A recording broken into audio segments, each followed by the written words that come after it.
Gone, gone, the form of man. Rise, the demon Etrigan. That iconic chant rips away the human form of Jason Blood and unleashes one of the most powerful and fascinating anti-heroes in the entire DC universe. Etrigan the Demon is a walking, talking inferno of hellfire and fury. A creature of incredible strength and dark magic who just so happens to speak in haunting rhymes.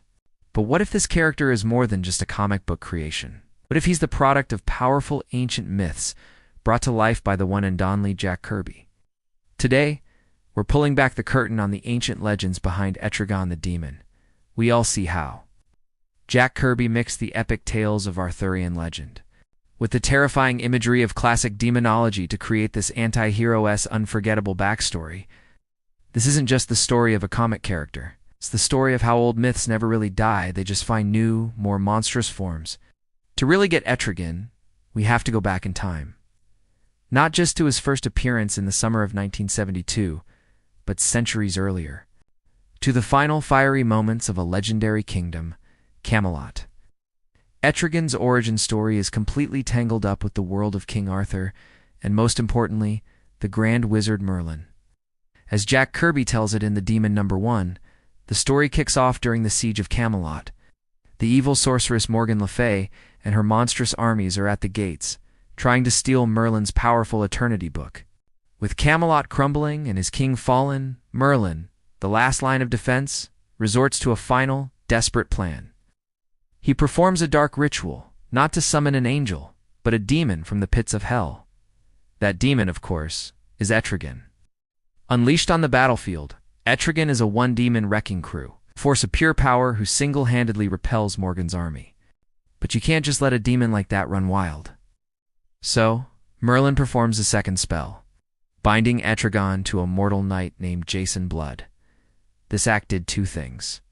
It gave the ageless demon a human conscience to control his rage, and it cursed Jason Blood with immortality, forcing him to walk the earth for centuries with a monster tied to his very soul.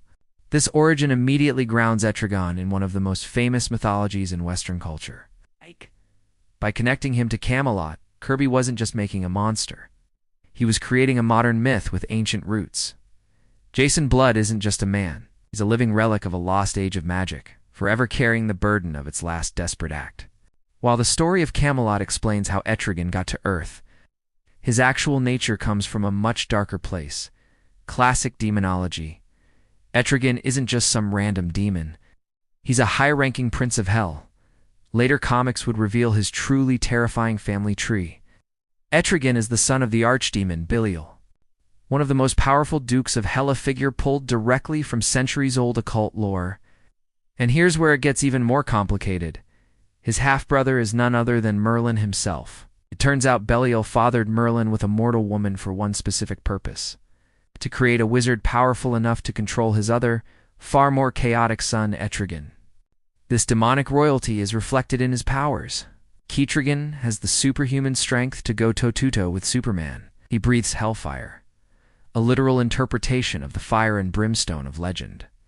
And of course, he's immortal, echoing the timeless nature of the forces he represents. Jack Kirby's design is a brilliant mashup of these ancient ideas. The pointed ears, horns, and fiery yellow skin are all cues from medieval pictures of demons. But Kirby's direct inspiration was a bit more specific. A frightening mask from the Prince Valiant comic strip, which Kirby openly paid homage to. He took that image and injected it with his signature dynamic energy, creating a look that was both classic and totally unique. The dynamic between the calm, weary Jason Blood and the chaotic, gleeful Etrigan is a supernatural spin on the classic Dr. Jekyll and Mr. Hyde story. It's the eternal struggle between our civilized selves and the beast within. Jason is order and intellect, while Etrigan is chaos and raw impulse. This war inside a single soul has been the core of the character for centuries. There's one more thing we have to talk about, the trait that makes Etrigan more than just a monster, his rhyming. Ow. The chilly air grows colder still as I bend you to my will. This poetic way of speaking wasn't actually part of Jack Kirby's original vision. In his first comics, Etrigan spoke normally. It wasn't until a 1984 appearance in Saga of the Swamp Thing, written by the legendary Alan Moore, that Etrigan started speaking in rhymes. Later writers offered different in-universe reasons for it. Some stories claim that rhyming is a sign of high status among demons, with different styles of rhyme showing rank and power. Oh. Another story suggested it was a side effect of a curse. Whatever the reason, the rhyming has become a vital part of who he is. It adds a strange theatrical vibe to his character, making him sound like he stepped out of an ancient epic poem. It's as if every sentence he speaks is a magic spell. This simple creative choice adds layers of mystery, making you feel like he truly is a creature from another time, bound by ancient magical rules. It shows how great characters can evolve, with writers like Moore adding new layers that perfectly fit with the mythological foundation Kirby built. So, what is Etrigan the Demon? A hero? Villain? It's not that simple. He is a living myth. Jack Kirby brilliantly took two powerful legends, the noble tragedy of Camelot and the fire and brimstone terror of demonology, and smashed them together to create something totally new. Etrigan is the rage of a dying kingdom given monstrous form. He is hellish power bound by a wizard's last wish. He is the inner demon made terrifyingly real, a curse that became an immortal's reluctant weapon. His story shows just how powerful myths are, and how ancient tales of knights, wizards, demons keep finding new life in our modern culture, even in the pages of comic books. Etrigan is a powerful reminder that the greatest legends never really die. They just wait for a master storyteller like Jack Kirby to summon them once more, with a new face, a new name, and a new terrible purpose.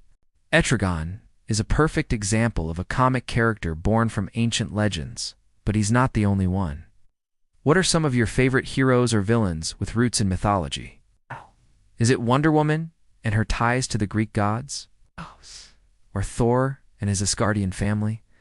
Let us know down in the comments. And if you enjoyed this trip into the dark corners of comic book history, be sure to like this video and subscribe for more deep dives. Until next time.